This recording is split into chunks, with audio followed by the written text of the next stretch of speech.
From old witches that live in chicken-legged houses to saints that will bring on the apocalypse by burning down the whole world, Slavic folklore is endlessly fascinating. And seeing as I've been covering Russian horror for a while on this channel, I thought, hey, why not check out its cultural background, you know? And yes, it is time for me to also don the honorary title of Iceberg Boy. Although I threw out my garish Hawaiian t-shirts a while ago. The iceberg itself has been uploaded to r/icebergcharts by user ReturnToCrab. They even provided a short explanation in a separate document for each entry in this iceberg, which makes my work that much easier. You all know how this works, so let's just jump into it and start with the surface level.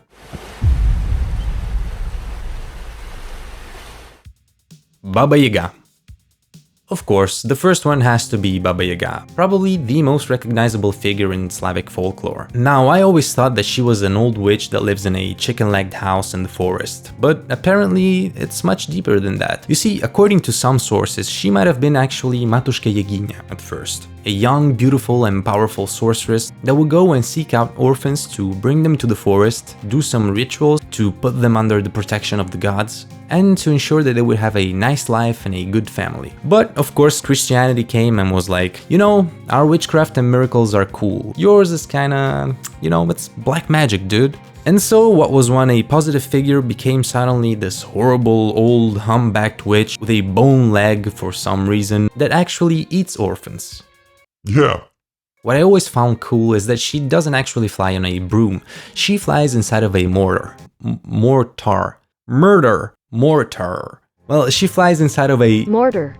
And she pushes herself with the pestle. And she uses the broom to just erase her tracks. It's the coolest, lamest, and most complex thing that they could have come up with, you know? She also lives in the forest in an old wooden shed that stands on chicken legs and is surrounded by a fence of human bones and skulls. Baba Yaga is said to steal children, bring them to her shed, fry them up and eat them. And as everything else in folklore, this passage from her being a positive figure to an evil one is kind of nebulous, you know? It's hard to say when it happened, the reasons for which it happened, you know, it's too easy to say that it was just Christianity that came in and changed everything. She's also very present in fairy tales. Though her role is not always the same. Sometimes she's evil and she tries to stop the protagonist, other times she might actually help him. In any case, the protagonist or the hero will have to obtain something from her to progress in his story. I'm not gonna go in depth with that, but if you want to know more about roles and functions in fairy tales, I would highly suggest that you check out Vladimir Prop's seminal work, Morphology of the Folktale. Also, it's always been funny to me how in the first John Wick they call him Baba Yaga,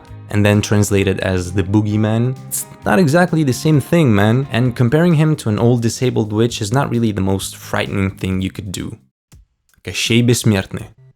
So, Kощei Bessmertny, or Koshchei the Deathless. He's another one of the most well-known figures in Slavic folklore, and I've personally actually never heard stories about him. Or if I did, I was probably so young that I don't remember them now. And I never really understood what he actually is, so this is also a learning moment for me. Kощei is usually depicted as a tall and bone-thin old king, sometimes wearing metal armor. But it seems that no one single depiction is actually the official one, and his role in folktales is usually that of a main antagonist to our hero. He's basically the dude that steals the hero's girl. The challenge for the hero will be actually to find Kощei's death, because that's the most notable thing about him. His death is hidden, hence the epithet Deathless. And usually his death is hidden in a very convoluted way. For example, his death is on the tip of a needle. That needle is in an egg. That egg is inside a duck. The duck is inside a hare.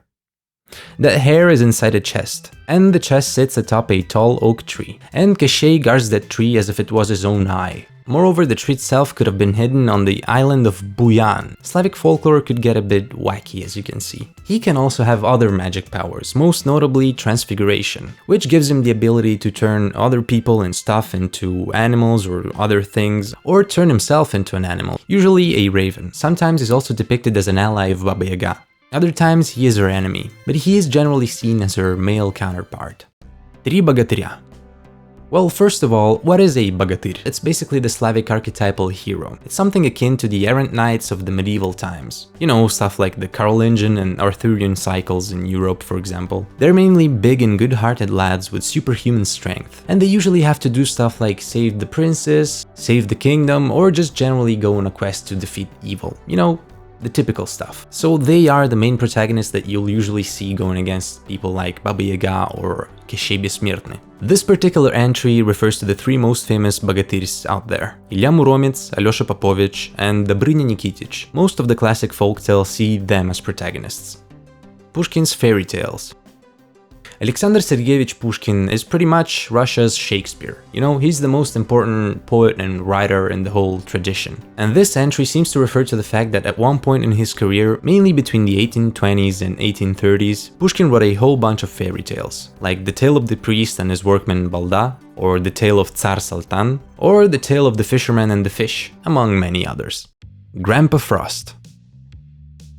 Grandpa Frost, or Ded Moroz, is basically just the Russian version of Santa Claus, only with much more swag, if I may. I mean, just look at this guy. From what I gather, he might be the result of the mixture of many different traditions and folktales, like the Invitation of Frost, in which the spirit of winter would be invited among the people to eat with them, and in that way he would be appeased and he would not freeze the crops, for example, allegedly. And also the Dedy, or Dyady, meaning literally grandpas. Special festive days in which the spirits of the ancestors would be invited in a similar way to the spirit of winter. In time, the figure of Ded Moroz became tied to Christmas festivities, and just like Santa Claus, he would bring gifts to the children. The only big difference is the fact that the Soviets banned Christmas, and they moved this festivity to the New Year, which makes it just confusing for people like me who have to celebrate it like 2 times a year because of 2 different traditions. He's also often accompanied by Snegurочка, his granddaughter. I just know that when I was in kindergarten, somebody would always dress up as both of them and bring gifts to the children. Leshy. The Leshy are very interesting because nobody seems to agree on what the hell they are. Originating from Eastern Slavic folklore, the Leshy are usually seen as the guardian spirits of the forest. But just look at how many names they go by. And I love how they go from things like Forest Grandpa or Little Man to Skin Ripper and Bone Breaker. You can figure out that this guy would be worth a whole deep dive, but I'm sure somebody else already did it. He can be either represented as part man and part plant, or part animal, like a man with goat feet, for example. Sometimes he's said to appear as somebody's family member or acquaintance. And yeah, before you say it, that's kinda similar to the Skinwalker, right? Some say he's a giant, others say he's small, while others say that he can just change his size at will. So good luck with that. Sometimes he's said to be followed by a strong wind, other times he is the wind himself. Some say that he can turn invisible, that he has incredible strength, that he can imitate the sounds of the forest and even human speech. In some versions, the Leshy is a singular creature, every forest having its own Leshy. In others, he actually has a family. Also, according to some versions, he is intelligent, and according to others, he is really dumb. I don't know. One thing that seems to remain constant is the place that he inhabits, the woods, and also the fact that they're often seen as the woods' guardians or wardens. There's also the whole duality of how he's seen in relation to humans. Sometimes he's seen as an evil spirit that would harm anybody who enters the forest. Other times instead he actually helps people get out of the forest if they lose themselves. And they also say that if a hunter makes a contract with him, that he will actually protect them on their hunt, which is pretty interesting to me. A very cool but horrifying idea that I found is that it would actually appear to people in the forest as a lure, and lure them deeper and deeper inside the woods until they were lost. One of the ways in which a person could fight his spells, outside of just praying, would be that of actually wearing your clothes inside out, which is also something we've seen in Magnito-Shahtinskaya Oblast with the Woodlanders. Perun. Perun is basically the Slavic version of Zeus or Thor. I know this very well because people won't stop putting it out in my Magnito-Shahtinskaya Oblast video. I mean, half of the engagement in that video is probably just people commenting about Perun and Veles, which are the 2 gods that I didn't understand the names of in the video. But I'm not gonna kiss a gift horse in the mouth. Perun was seen as the highest god in the Slavic Pantheon, the son of Svarog, the god of fire, and Lada, the goddess of love and marriage, although according to some versions she is also the goddess of war. Perun is the god of thunder and rain, but also the god of war. He is usually represented as a man on the older side with a big white beard, and his main weapons are rocks, axes, arrows, or lightning, and he flies around in a fiery chariot. One of the recurring themes about Perun is his battle against Veles, another Slavic god who is sometimes said to be his brother. Sometimes it gets swapped around, but the dynamic usually stays the same. Veles usually either steals cattle or steals his wife, and so a duel between the two gods starts. At the end, Perun usually defeats Veles using lightning, and a great rain starts, so it's probably a way to explain thunderstorms. Now, don't underestimate how important this guy was for the culture of the time. Apparently there's a ton of traditional rituals tied to Perun. But, of course, Christianity had to come in again and be like, you know that powerful thunder god that you worship? No, he's actually Prophet Elijah. Or Ilya in Russian. Okay, obviously it's not that simple, you know, again, as I've said before, the mix of these pagan gods and Christian figures is actually complicated and nebulous. And I don't have the time to go in depth about it, but some of the attributes tied to Elijah could actually come from the Greek god Helios, the god of the sun, who'd drive a fiery chariot across the sky every day. And Elijah is one of the few biblical figures that actually went to heaven without dying. And guess how he went to heaven? In a fiery chariot. And according to some of the sources I've found, the Greeks apparently used to celebrate Helios on the 20th of July, which is also the same day in which Christians commemorate Elijah. So this is just one example of how these things can happen, you know, when they take like tens if not hundreds of years. It's not like somebody just came in and was like, no, let's change everything right now. There's also some researchers that think that these attributes of Elijah, riding around in a fiery chariot and using thunderbolts, don't actually come from Perun, but that this was like a natural myth formed among the farmers, who would celebrate the harvest more or less in the same days in which Elijah was celebrated. So farmers in an already Christianized state. So in this sense, it's pretty much always folk tales tied to the weather which prompt people to imagine these kinds of figures, or to give them some specific attributes. You know, in this period we see a lot of rain and there's thunder and stuff like that, and the church is celebrating Elijah right now, so it must be him doing all of this stuff, right? And remember that all of this comes from oral tradition, so it's kinda hard to gather some concrete informations about them. Zmey Gorynych. So for this one I want to read what the maker of the chart wrote because I found the wording kind of funny. Serpent of the Mountains, a three-headed serpent, an archetypal dragon, much more draconic than actual Western European dragons. He's also a very popular folklore character, but most commonly he's depicted as a nemesis for Dobrynya Nikitich. Zmey kidnaps people, breathes fire, and takes care of a whole bunch of little serpent children. What? So yeah, Zmey Gorynych is pretty much a three-headed fire-breathing dragon. He's both associated with the sky, seeing as he flies around, but also with rivers, burrows, and caves, where he would apparently hide a great treasure. He has a habit of kidnapping princesses, which the hero would usually have to go and save. An interesting thing here is his name, Gorynych. I thought that it came from Gora, which in Russian means mountain. And from what I understand, that's not completely wrong because there are some folk tales about him being a creature of the mountains, but originally the name comes from Goretь, which means to burn. So here's one type of story about the dragon which the Encyclopedia of Slavic Folklore recounts. So as usual, Zmey kidnaps a princess, or the daughter of some otherwise important figure. But the Bogatyr in question usually finds him and defeats him using a hat. Well, okay, it's not just any hat, it's this kind of pointed helmet thing which he uses to strike him. When defeated, Zmey pleads for his life. He offers a sort of peace treaty between them, and the Bogatyr accepts. But of course, while flying back, the guy just can't help himself and steals another princess. So our hero goes after him once more, and at one point he comes across a bunch of smaller snakes and he just kills them by stomping on them. And then he goes inside the lair of Zmey to free the princess. That's when Zmey accuses him of not respecting the treaty, because he stomped all of those little snakes, and also for breaking into his lair, and says that he won't give up the princess without a fight. But apparently our hero is just like, nah, you're the one who breached the treaty first. And so a second duel never happens. That's it.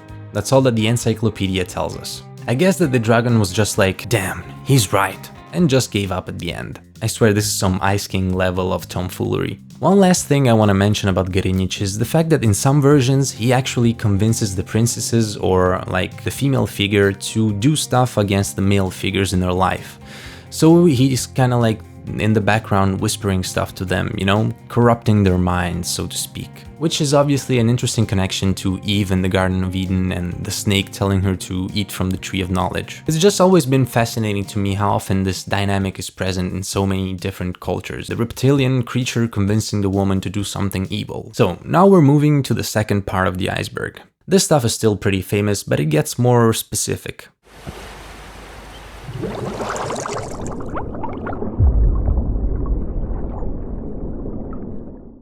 Kikimora. So, I've never heard of this one, but apparently she's a mischievous spirit of the house and takes the form of a tiny invisible woman. She likes to bother children in their sleep and to tangle women's yarns. By God, she's a total anarchist. Some say that she herself likes to weave, and if you hear her working, then it means that it's a bad omen. Her objective is pretty much that of torturing the people living in the house until they leave. She's said to appear in houses in which something bad took place, something like a suicide, for example. But she could also be summoned by some kind of voodoo-style ritual. For example, when a house is being built, somebody could put a cursed doll in the foundations to harm the future inhabitants for some reason. Among the different ways in which she could be a pest, there is throwing and breaking plates, throwing onions, tearing out the owner's hair or their chicken's feathers, shave their sheep, and as I've said before, ruining people's knitting. Which is why there's a saying that goes "От Кикиморы рубахи не дождешься," which means you can't expect a shirt from a Kikimora, which I found to be pretty funny. The turnip. Repka, or the giant turnip, is a folk tale in which an old man plants a turnip which grows so big that he can't take it out without the help of other people.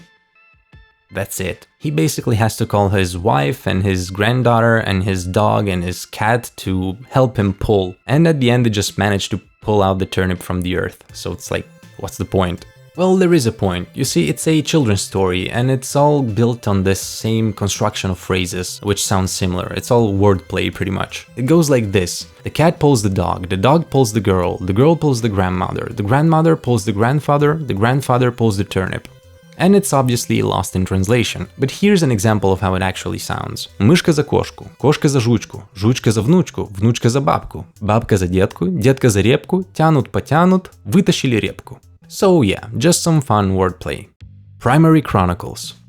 The Primary Chronicles, or Повести временных лет, are as fascinating as they are vast. In very broad strokes, it's the oldest fully preserved book about the chronicles of Kievan Rus, the oldest Eastern Slavic state, and it's comprised of a whole array of different documents, both historical and literary, which have been compiled at the start of the 12th century. It contains the historical chronicles of how the state was built, about the first rulers and their successors, about the wars and the spread of Christianity. But it also contains information about ancient Slavic mythology and folklore. So in essence, it's a mixture of both historical things and more epic and made-up stuff. It's one of the most important documents on Ancient Rus, and it could be the focus of a whole university course, but we don't have the time for that. Werewolves. Werewolves are a thing in Slavic mythology too, but they're different from what we're used to in Western culture. They're called Volkala, and the term comes from Volk, which means wolf, and from the southern Slavic word blaka, or blaka, which means fur or pelt. Apparently the myth was especially relevant in Ukrainian, Belarusian, and Polish traditions, where it was the subject of many folk tales, in which, for example, a wizard would turn all the participants of a wedding into werewolves, or a woman offended by a man, or a wife angry with her husband would curse him and turn him into one, which, hell yeah. Or a wizard would turn himself into a werewolf to harm others. In general, it is believed that this transformation could be performed by wizards and witches to turn themselves into wolves, which kind of reminded me again of the Native American skinwalker. A fascinating aspect about the Volkala is the fact that they turn into actual wolves. They're not the hot anthropomorphic ones we're used to, but there would be some elements in their appearance or even in their behavior that would betray their human nature. For example, the knees on their hind legs would actually bend forward like a human's. Or for example, their shadow could have a human shape, or by them retaining some of their human memories or character traits, or even fully retaining them. There are many different theories on how one could turn into a Volkalak. In some versions it's a curse, in others you could ask a wizard willingly to turn you into one. But according to one, you would have to do a somersault over an aspen tree stump after sticking your knives in the ground. What? Or my personal favorite one, apparently there's just Saint Yuri that could throw a wolf pelt on you and turn you into a werewolf. This is straight up some Magic Man behavior. There's also other versions of were-things. You could, for example, turn into a cat, a kashalak, or even a bear, a biralak. Yeah, really. I don't know, I found this info on YouTube. I can't help but think that this is basically the folk version of Fursonas. Domovoi. Another very popular folk creature. Like Kikimora, the Domovoi is a spirit of the house. But this time he is mostly a positive figure. He's thought to be a guardian of the house, and he helps the inhabitants of the house. In Russian folklore, he is often believed to be the spirit of a deceased family member. He's sometimes described as a very old man, sometimes completely black, other times as a squat man with a big white beard in a white or red t-shirt. I don't know why. He can take the form of any family member or even their pets, especially if they're not present. Also, a fun detail that I found is that some people believe that in rich families, he wears a fur, and in poor families, he's just naked. Like the Kikimora, he is believed to be more active at night, while during the day he stays in his favorite spot, which could be behind the furnace, or on the doorstep, or like beside the chimney or something like that. Some say that he's alone, while others say that he has a family, which corresponds one-to-one to the family of the inhabitants. So if there's like 2 sons, it means that he also has 2 sons, I guess. In some versions, the Kikimora is actually his wife. While he is usually nice and helpful, it is possible to anger him, for example by not leaving offerings for him, and he might try to straight up strangle you. Yeah, he's got no chill at all. It is also apparently tradition to call the Domovoi to a new house, or to bring him with you when you move, for example by using offerings like bread or other things. If he is left by himself in the old house, he will just be very sad and cry for his family every day. Why am I getting emotional over this? He's just a poor old guy. Just bring him with you. Don't leave him alone in the old house, man. What's wrong with you? Vladimir's Pantheon. Vladimir I Sviatoslavich, or Vladimir the Great, was a big old important prince at the end of the 10th century. He was even sanctified by the church as Saint Vladimir. According to the Primary Chronicles, he built a temple in Kiev dedicated to 6 gods: Perun, Kors, Makosh, Dashbog, Stribog, Semargl. And this is what the Pantheon in the entry refers to. But why would a pagan prince be canonized by the church, you might ask? Well, a lot of people came to him and tried to convert him to Christianity, but he would always refuse. One day, though, he really wanted to marry the Byzantine emperor's sister, Anna. But to do that, he absolutely had to convert. So he did. And returning to Kievan Rus, he destroyed all of the pagan statues and temples, and made Christianity their official religion. So yeah, Vladimir the Great, more like Vladimir the Simp. Yarila. Yarila is the personification of an old Russian celebration of summer or spring, and it falls into the category of dying and rising deities, although it is not clear if he's considered a god at all. Apparently there aren't many historical documents describing the figure itself, but the traditional celebration was practiced among many Slavic people. From what I found online, you can think of it as something like midsummer, without all the murdering. Probably. The celebration would take place between April and June, and one person would be chosen as the representation of Yarila, and dressed in flowers, ribbons, and bells. And the person would go around dancing with everybody. Apparently people would get very intoxicated and even start fights and stuff like that, because the wine barrels never stopped flowing. And they would sing, dance, have fun, and just beat the shit out of each other, I guess. So basically this is the typical Pan or Bacchus style of celebration, right? But again, there's actually no evidence from what I understand to support the idea that he's an actual god, but more of a ritualistic character. Babay. The Babay, or Buka, is pretty much the Slavic version of the boogeyman. It's a creature that parents used to scare their children into behaving well. While his physical appearance is usually not described, that way the children can imagine the thing that scares them the most. In other versions, he's said to look like an old, crooked, or otherwise deformed, completely black man. And he's said to go around with a big bag, which he uses to kidnap children who behave badly. While more specifically, the Buka is said to have a giant gaping mouth, which it uses to devour the children. Man, what is it about parents and wanting to traumatize their children, instead of just having the patience to explain to them what it means to behave well? When I was a kid, they used to tell me that if I didn't go to sleep, the big grey wolf would come and get me. And sure, they used to say it jokingly, but guess who has 2 thumbs and has always suffered from insomnia? This guy right here. Kolobok. Now this one is near and dear to my heart. Kolobok is a famous character in Slavic folk tales, and he's basically a big round piece of living bread. Yeah, really, that's it. He's kind of like the Slavic version of the gingerbread man. And the classic story goes something like this. An old man asks his wife to cook a kolobok, which is an actual type of food. She does so and leaves the thing on the windowsill to cool off. But the kolobok suddenly rolls down from the window, out of the house, out of the property, and just into the forest, I guess. On his way, he encounters a rabbit, who tells him, "I'll eat you, kolobok," which, rude. And the Kolobok tells him, no wait, I'm gonna sing you a song. And he does. And that works, he just walks off, I guess. The same thing happens with a wolf and a bear. But then he encounters a fox, and the fox tells him, hey, I'm kinda old and I can hear very well. Can you stand on my snout and sing the song again? So he does. And the fox is like, yeah, it sounds beautiful, but I still can't hear it very well. Can you stand on my tongue and sing it again? And the dude just does it, and guess what happens? The fox eats him. Yeah, of course. So I got questions. When did the piece of bread actually become sentient? Is the old lady some kind of Herbert West type of character? Also, why is he stupid? What's the message here? Don't be a yummy piece of bread? Don't stand on wild animals' tongues? Slavic folktales, man, I swear. But why is this near and dear to my heart, you might wonder? Well, for one, my grandma would actually tell me this story. But more importantly, the first video game I remember playing was Pac-Man World. And we used to call the guy Kolobok, for obvious reasons. I'm not sure if this was just a thing in my family or if everybody called him Kolobok, but yeah. Also, Jesus, I'm getting flashbacks of that game. It had some very weird vibes. Imps.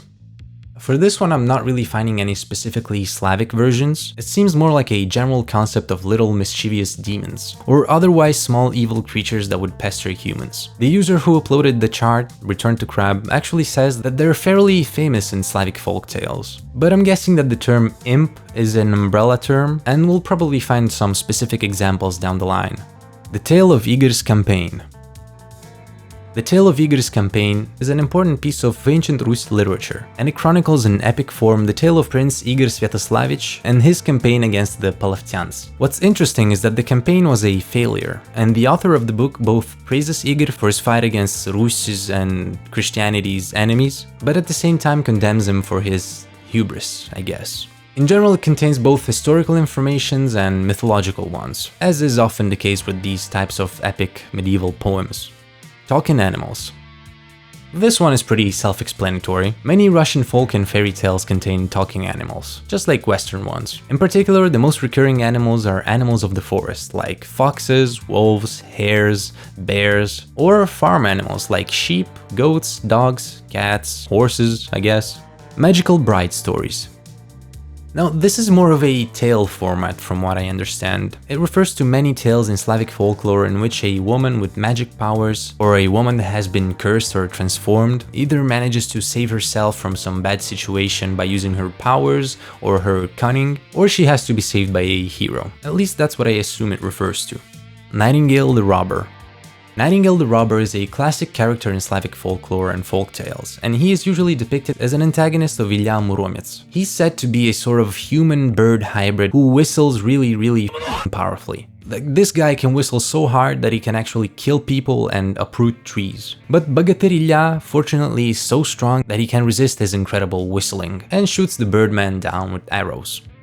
Veles or Veles.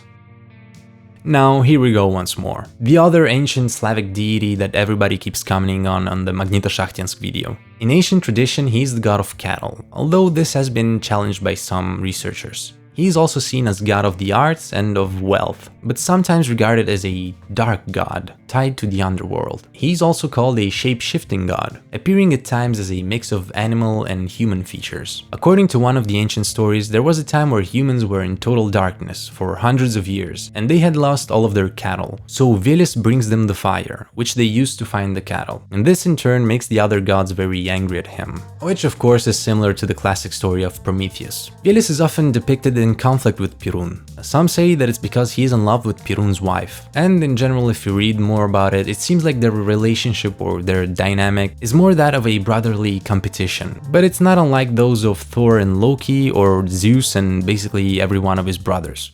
Self-setting tablecloth.